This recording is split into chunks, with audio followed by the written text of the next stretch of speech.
মৰাণ স্বায়ত্তশাসিত পৰিষদলৈ অহা ধন আত্মসাৎ কৰাৰ গুৰুতৰ অভিযোগ। কোনোবা বিধায়কে মৰাণৰ বিশেষ উন্নয়ন পুঁজি 125 কোটি টকাৰ ভিতৰত 5% কমিশ্যন দিয়াৰ অভিযোগ ৰহেন্দ্ৰ মৰাণ ওৰফে গুলী অসমৰ। মৰাণ জনগোষ্ঠীৰ কেউটা সংগঠনৰ বিষয়ববীয়াই এই ধন আত্মসাৎ কৰাৰ গুৰুতৰ অভিযোগ সমাজসেৱক ৰহেন্দ্ৰ মৰাণ ওৰফে গুলী অসমৰ। মৰাণ স্বায়ত্তশাসিত পৰিষদৰ মুখ্য কাৰ্যবাহী সদস্য অৰুণজ্যোতি মৰাণ চুতীয়া উপাধিৰ ব্যক্তি হয় আৰু লগতে স্বায়ত্তশাসিত পৰিষদৰ নিৰ্বাচনত লোকপিয়ল অনুসৰি মৰাণ জনগোষ্ঠীৰ লোক 50% চাহ বাগিচাৰ অঞ্চলত বাস কৰে বুলি ভুল তথ্য দাখিল কৰাৰ গুৰুতৰ অভিযোগ। নিউজ ডেস্ক ৰিপৰ্ট, প্ৰতিদিন লাইভ আছাম।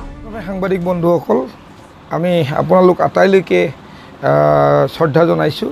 আচলতে মৰাণ জনগোষ্ঠীয়ে ভয়ংকৰভাৱে, মই আকৌ কৈছোঁ যে মৰাণ জনগোষ্ঠীয়ে ভয়ংকৰভাৱে যি আচলতে লোকচানত ভৰি আছে বা ঠগ খাই আছে।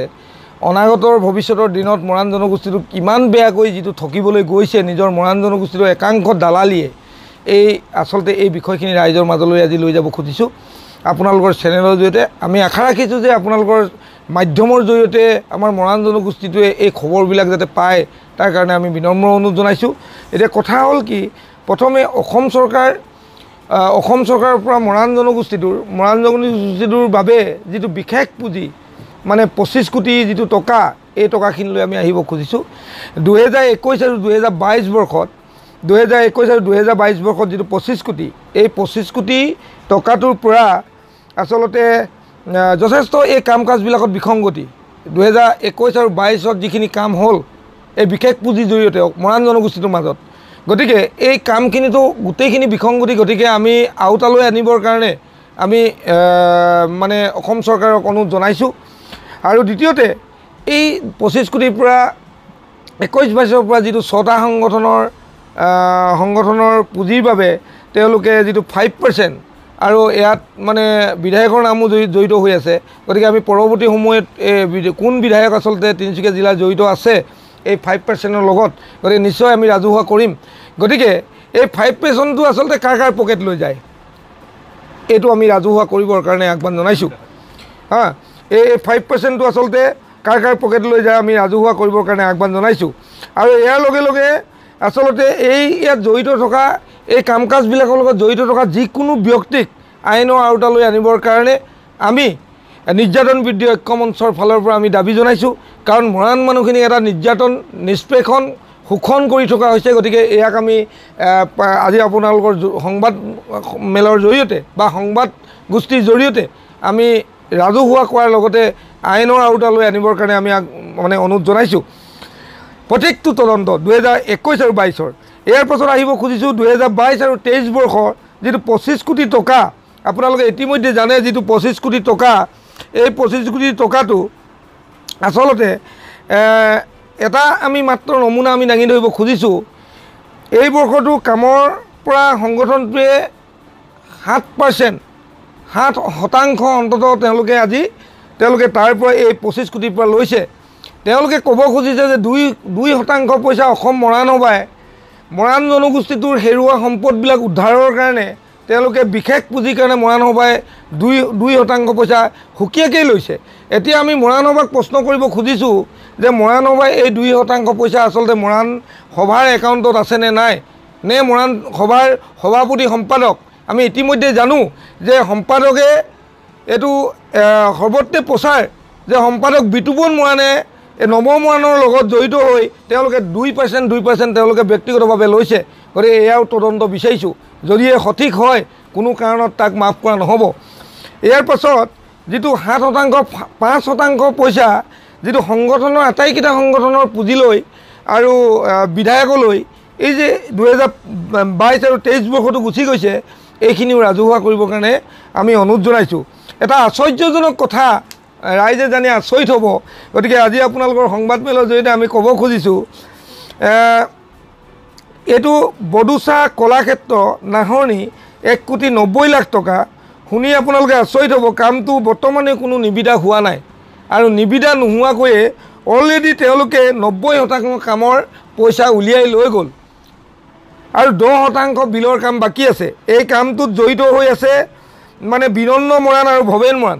গতিকে তেওঁলোক দুইজনক এই কামটো নিবিদা নোহোৱাকৈ তেওঁলোকে ইমান আচলতে এটা জঘন্য কাণ্ড কৰিবৰ কাৰণে ক'ত সাহস পালে তেওঁলোক দুইজনকো আইনৰ আওতালৈ আহিবৰ কাৰণে বা আনিবৰ কাৰণে আমি দাবী জনাইছোঁ। গতিকে এই গোটেই কথাবিলাক আৰু এই দালাল চক্ৰটোৰ লগত সন্থা আৰু সভাৰ একাংশ মাকৰ আচলতে বস্তুজো বজাৰত বিক্ৰী কৰি এই কোট পিন্ধা একাংশ নেতা যে জড়িত হৈ আছে, এই সকলো মুখা খোল খুৱাবৰ কাৰণে আইনৰ আওতালৈ আনিবৰ কাৰণে আমি দাবী জনাইছোঁ।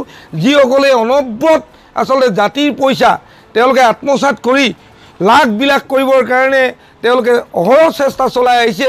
তেওঁলোক তথাকথিত এই মৰাণ জনগোষ্ঠীটোৰ এই ভণ্ডামী একাংশ নিজকে নেতা বুলি ভবাক আমি এই বিষয়বিলাকৰ নাম যিহেতু সাঙুৰ খাইছে, আমি পৰৱৰ্তী সময়ত আটাইবিলাকৰ নাম আমি সংবাদমেলৰ জৰিয়তে আনিম।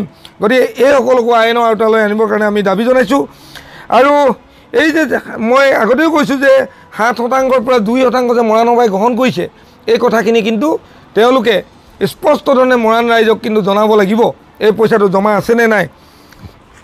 আৰু এই বিশেষ পুঁজি 2023 আৰু 2024 বৰ্ষৰ যিটো 25 কোটি আহিব লাগিছিল, যদিও 20 কোটি পইচা ইতিমধ্যেই জিলা উপায়ুক্ত কাৰ্যালয়ত পইচাটো জমা আছে। এই পইচাটো কোনো প্লেনিং হোৱা নাই, গতিকে কোনো ইষ্টিমেট হোৱা নাই।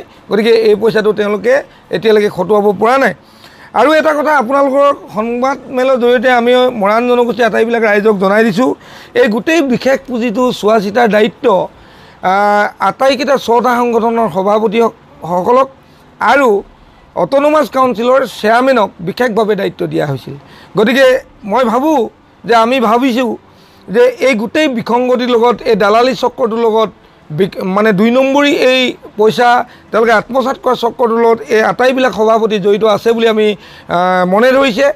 আৰু আমিতো ইয়াত অট'নমাছ কাউন্সিলৰ চেয়াৰমেনটো বিভিন্ন তেওঁ দুৰ্নীতিত আছেই। গতিকে ইয়াত সভাপতিসকলকো যাতে বাছি নাযায়, তেওঁলোককো আমি ৰেহাই নিদিবৰ কাৰণে আইনৰ আওতালৈ আহিবৰ কাৰণে আমি দাবী জনাইছোঁ। ইয়াৰ পাছত আমি মৰাণ অট'নমাছ কাউন্সিলখনৰ কথা আমি মানে যাব খুজিছোঁ। মৰাণ যিখন অট'নমাছ কাউন্সিল আছে 2021 বৰ্ষত মৰাণ অট'নমাছ কাউন্সিলখন যিহেতু তেওঁলোকক দায়িত্ব দিছিল, এতিয়া 21 আৰু 22 বৰ্ষৰ মানে তেওঁলোকৰ যিটো 1 কোটি টকা, এই 1 কোটি টকাৰ কামৰ নমুনা আমি অন্ততঃ ৰাইজক মৰাণ জনগোষ্ঠীৰ ৰাইজক দাঙি ধৰিব খুজিছোঁ। 80 লাখ টকা অস্থায়ী যিটো অফিচ মৰাণ অট'নমাছ কাউন্সিলত, যিটো আমাৰ জিলা প্ৰকৃত অফিচৰ কিনাৰতে আছে, যিটো আমাৰ এই অফিচটো আচলতে আমি জানো যে অসম চৰকাৰৰ ছ'চিয়েল ৱেলফেয়াৰ ডিপাৰ্টমেণ্টৰ এটা অন্ধ বিদ্যালয় তেওঁলোকে মাত্ৰ এবছৰৰ কাৰণে অনুমতি দিছিল। আৰু সেই অফিচটোকেই তেওঁলোকে অন্ততঃ মেৰামতি কৰাৰ নামত 80 লাখ টকা খৰচ কৰিলে। এই 80 লাখ টকা খৰচ কৰিলে তেওঁলোকে। 80 লাখ টকাৰ ভিতৰত 40 লাখ টকা তেওঁলোকে চিভিল কামত খৰচ দেখুৱাইছে আৰু 40 লাখ টকা বিভিন্ন আচবাব কিনাৰ নামত খৰচ দেখুৱাইছে। এতিয়া কথা হ'ল কি, আমি জানি আচৰিত হ'ব যে আমাৰ এই পিছ পৰি থকা জনগোষ্ঠীটোক তেওঁলোকে অতি লাজৰ বিষয় যে এনেকুৱা এটা ছ'চিয়েল মানে এটা ডিপাৰ্টমেণ্টৰ, অসম চৰকাৰৰ ছ'চিয়েল ৱেলফেয়াৰ ডিপাৰ্টমেণ্টৰ অন্ধ বিদ্যালয় এখনক তেওঁলোকে মানে অন্ততঃ হস্তক্ষেপ কৰি অফিচৰ নামত তেওঁলোকে 80 লাখ টকা খৰচ কৰা অধিকাৰ কোনে দিলে তেওঁলোকক, তাৰো হিচাপ লাগিব। আৰু তাত যিখিনি তেওঁলোকে আচবাবৰ নামত তেওঁলোকে বস্তু কিনি থৈছে, তেওঁলোকে মানে বিভিন্ন লেপটপেই হওক AC-য়ে হওক, তাৰ মনিটৰবিলাক আপোনালোকে এটা মোবাইলৰ সমানো নহয়, যথেষ্ট জৰাজীৰ্ণ। গতিকে মৰাণ ৰাইজক আমি সেইখিনিও প্ৰত্যক্ষভাৱে নিজৰ চকুৱে চাই যাবৰ কাৰণে আপোনালোকৰ আজি সংবাদ মানে মাধ্যমৰ জৰিয়তে মই অনুৰোধ জনাইছোঁ। গতিকে এই কথাখিনিও আমি কৈছোঁ। আৰু আমাক প্ৰত্যেকটো কথা ৰাজহুৱাকৈ উত্তৰ লাগে। এটা চৰকাৰী ঘৰত 80 লাখ টকা তেওঁলোকে কেনেকৈ খৰচ কৰিলে, 40 লাখ টকা তেওঁলোকে যিটো আচবাবৰ নামত তেওঁলোকে খৰচ কৰা দেখুৱাইছে, তেওঁলোকে সেই আচবাববিলাক যথেষ্ট বিসংগতি আছে, এয়াও ৰাজহুৱাভাৱে আমাক উত্তৰ লাগে। গতিকে অট'নমাছ কাউন্সিলখন যথেষ্ট দালাল চক্ৰৰ মাজত তেওঁলোকে আছে, বেহুৰ মাজত। গতিকে তেওঁলোকক আইনৰ আওতালৈ অতি সোনকালে লৈ আনিব লাগে। এই বিষয়খিনি আমি দাবী জনাইছোঁ। আপোনালোকৰ সংবাদৰ জৰিয়তে যাতে মৰাণ জনগোষ্ঠীয়ে আটাইবিলাক কথা বুজি পায়, চকু থাকিও যাতে অন্ধভাৱে কুলি ভাও নোজোৱে। আৰু এই কথাখিনি যদি তথ্য আৰু যদি প্ৰয়োজন হয় নিশ্চিতভাৱে মৰাণ ৰাইজলৈ আগবঢ়াম। গতিকে এই সকলো কথা গম পোৱাৰ পাছতো মৰাণ ৰাইজে যাতে বহি নাথাকে, আমি সকলো সচেতন মৰাণ ৰাইজক আমি বিনম্ৰভাৱে আহ্বান জনাইছোঁ। মৰাণ জনগোষ্ঠীৰ সহজতাক তেওঁলোকে দুৰ্বলতা বুলি ভাবি ইমান বেয়াকৈ যে লুণ্ঠন কৰি আছে, এই লুণ্ঠনবিলাক আমি ৰাজহুৱা আচলতে কৰিছোঁ। আৰু এই যিটো 1 কোটি টকাত 21-22 20 লাখ টকা তেওঁলোকে মেডিকেল সাহায্য দিয়াৰ দেখুৱাইছে অট'নমাছ কাউন্সিলৰ পৰা। এতিয়া আমি দাবী জনাইছোঁ যে মৰাণ ৰাইজে কিমানগৰাকী অসুস্থ ব্যক্তিয়ে এই 20 লাখ টকাৰ পৰা মেডিকেলি সাহায্য পালে অট'নমাছ কাউন্সিলৰ পৰা, মৰাণ স্বাস্থ্য শাসিত পৰিষদৰ পৰা, তাকো তেওঁলোকক চেকৰ জৰিয়তে, তথ্যৰ জৰিয়তে তেওঁলোকক ৰাজহুৱা কৰিবৰ কাৰণে দাবী জনাইছোঁ। ইয়াৰ পাছত 2022 আৰু 23 বৰ্ষলৈ যাব খুজিছোঁ, তাতো 1 কোটি টকা তেওঁলোকে পাইছে। আৰু এই 1 কোটি টকাৰ কামৰ নমুনা 40 লাখ টকা তেওঁলোকে ছাত্ৰ ছাত্ৰীক তেওঁলোকে জলপানী দিয়া দেখুৱাইছে, আৰু 20 লাখ টকা মেডিকেল সাহায্য দিয়া এই 2022 আৰু 23 বৰ্ষতো দেখুৱাইছে। আৰু নামঘৰসমূহত তেওঁলোকে তাল মৃদং দিয়াৰ নামত খৰচ তেওঁলোকে দেখুৱাইছে 20 লাখ টকা, আৰু 20 লাখ টকা শিপিনীসকলক, আমাৰ মৰাণ শিপিনীসকলক তাঁতশাল যোগান ধৰা তেওঁলোকে দেখুৱাইছে। এতিয়া আমি কৈছোঁ তেওঁলোকে এই 1 কোটি টকা এই যিখিনি তেওঁলোকে দেখুৱাইছে যে ছাত্ৰ ছাত্ৰীৰ জলপানী, আমি জনাত বহুতো ছাত্ৰ ছাত্ৰীয়ে অট'নমাছ কাউন্সিলৰ পৰা জলপানী পোৱা নাই। এই শিক্ষা ব্যৱস্থাটোৰ লগত অকৰ্মণ্য এজন আচলতে মানে অট'নমাছ কাউন্সিলৰ সদস্য জড়িত হৈ আছে, সোমেশ্বৰ মৰাণ কৌদগুৰি। তেওঁ আচলতে 10 টকাৰো ৰাইজৰ নামত ব্যয় কৰি নোপোৱা এজন অলগদ্ধ এজন সদস্যই, কাৰ্যবাহী সদস্যই কিমান দিলে অট'নমাছ কাউন্সিলৰ জৰিয়তে মানে ছাত্ৰ ছাত্ৰীসকলক, তাকো ৰাজহুৱা কৰিব লাগে। মই কিন্তু তেওঁলোকক আমি কেতিয়াও কিতাপ দৰ্শন দিয়া দেখা নাই, কোনো ছাত্ৰ ছাত্ৰীক তেওঁলোকক কলেজ স্কুলত এডমিশ্যন কৰি দিয়া দেখা নাই। গতিকে তেওঁলোকে ৰাইজক ৰাম থাকন দিয়াৰ পৰা বিৰত থাকি তেওঁলোকে ৰাজহুৱা কৰিবৰ কাৰণে দাবী জনাইছোঁ। কিমানটা মেডিকেলি সাহায্য দিলে বেমাৰী মানুহক, গতিকে এই কথাও ৰাজহুৱা কৰিবৰ কাৰণে আমি দাবী জনাইছোঁ। নামঘৰসমূহত এই নিবিদাটো কথা আমি ৰাজহুৱাকৈ আমি নিশ্চয় অলপ বহলভাৱে আমি ক'ব লাগিব। আৰু এই 20 লাখ টকা যিটো শিপিনী তাঁতশাল, এই কথাটো বিসংগতি আছে। গতিকে 2022 আৰু 23 বৰ্ষ যে প্ৰত্যেকটো কামৰ তন্নকৈ যে আইনৰ আওতালৈ আহিব লাগে, তাক আমি দাবী জনাইছোঁ। ইয়াৰ লগে লগে আৰু এটা কথা কৈছোঁ যে বৰ্তমান ADC চিন্ময় পাঠক, তেখেত হ'ল কাউন্সিলখনৰ প্ৰিন্সিপাল ছেক্ৰেটাৰী। গতিকে তেওঁ তলৰ কৰ্মচাৰী নমী ফুকন, এই নমী ফুকন পৰিষদৰ কাম কাজবিলাক তেওঁ চোৱা চিতা কৰে। আৰু এই নমী ফুকন তেওঁ বিশেষ স্বাস্থ্যজনিত কাৰণত ছুটি থকাৰ কাৰণে শশান্ত বৰশইকীয়াক যিহেতু এই কাম কাজবিলাক চাবৰ কাৰণে দায়িত্ব দিছে। গতিকে আমি শশান্ত বৰশইকীয়াৰ পৰা, নমী ফুকনৰ পৰা চিন্ময় পাঠকক এই গোটেই বিষয়টোত জড়িতকৰণ কৰাই আচলতে বিষয়বিলাক পোহৰলৈ আনিবৰ কাৰণে আমি দাবী জনাইছোঁ। আৰু ইয়াৰ সুযোগ লৈ পেলাই আৰু এটা আশ্চৰ্যজনক কথা আমি জানি আচৰিত হ'ব যে নমী ফুকনৰ স্বামী ৰঞ্জন চেতিয়াই এই অট'নমাছ কাউন্সিলৰ অধিকাংশ ঠিকা লাভ কৰে। আৰু কাৰ আশীৰ্বাদত, আচলতে ৰাজনৈতিক নেতাৰ নে জিলা প্ৰশাসনৰ কোনোবা তেওঁ আশীৰ্বাদ শিৰত লৈ এই যে ঠিকাবিলাক লাভ কৰে, তাকো আমি আইনৰ আওতালৈ আহিবৰ কাৰণে আমি দাবী জনাইছোঁ। আৰু এটা কথা মানে জানি আচৰিত হ'ব, এই গোটেই তাল মৃদঙৰ যিটো 20 লাখ টকা, এই 20 লাখ টকাটো ৰঞ্জন চেতিয়াই নিবিদাটো লাভ কৰিছিল। আৰু তেওঁ এই 20 লাখ টকা নিবিদাটো তেওঁ লাভ কৰাৰ পাছত তেওঁ কিন্তু বিল ছাবমিট কৰিছে 22,44,000 টকা। তেতিয়াহ'লে উপৰঞ্চি 2,47,000 টকা, 44,000 নহয়, ক্ষমা কৰিব, 47,000 টকা।